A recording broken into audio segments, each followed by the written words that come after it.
I mean, you're going from this is the way to may the force be with you.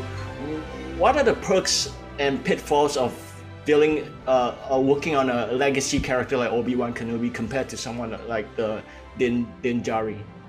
Yeah, I mean, I think that was the biggest challenge with the series is, just coming into with these big legacy characters, and obviously we're right in between two trilogies. So, I think we just tried to respect the canon as much as possible and to really, try to do justice to the characters. But at the same time, we needed to tell a new story and tell an original story. So I think the biggest thing was about trying to find that balance between those two things.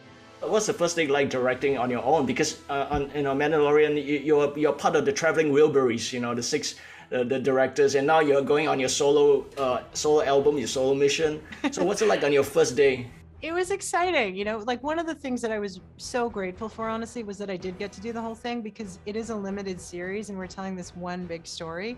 So just having the ability to sort of, see the vision all the way through from beginning to end, and also to get to work with the actors and every nuance of the character throughout their arcs. I was so grateful for that opportunity on this story. But at the same time, I really did miss actually all the Mandalorians, because it was so fun getting to work with those guys. What's the secret of directing actors wearing masks? Because the Mandalorian, he's wearing masks, you can't see them emote. So what's the secret to doing that? It's really interesting, and it's something actually that I really enjoy doing. And it's largely, for me, I think it's about physicality, is that, because you don't have the face and you don't have the eyes, every single move, whether it's like they turn their head or how they move their body, it has to express emotion, because you're trying to get the inner life through the physicality. So it's a really interesting process of like trying to define it, especially with someone like the Mandalorian, about, how do they move and what do those moves mean? Tell me, which is more nerve-wracking for you, directing Werner Herzog in season 1 or directing Darth Vader?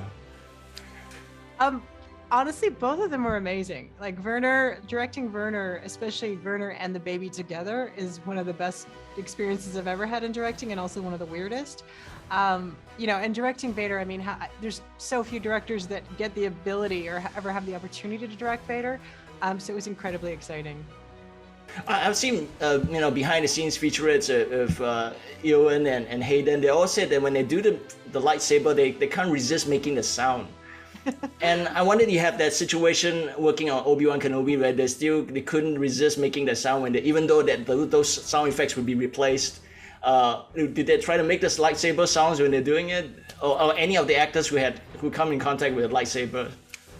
Yeah, I mean, in my time in Star Wars, it does seem like it's very hard, not just with the actors, but for the crew, not to either pew pew or make the lightsaber noises.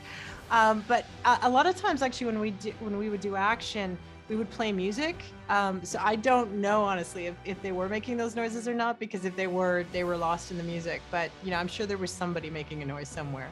We're all curious about John Williams composing new music for Obi-Wan Kenobi. We haven't heard it because we haven't seen the show. So can you tell us what were your first reactions when you heard it, and what memories does it bring back, of the Star Wars stories that you grew up with?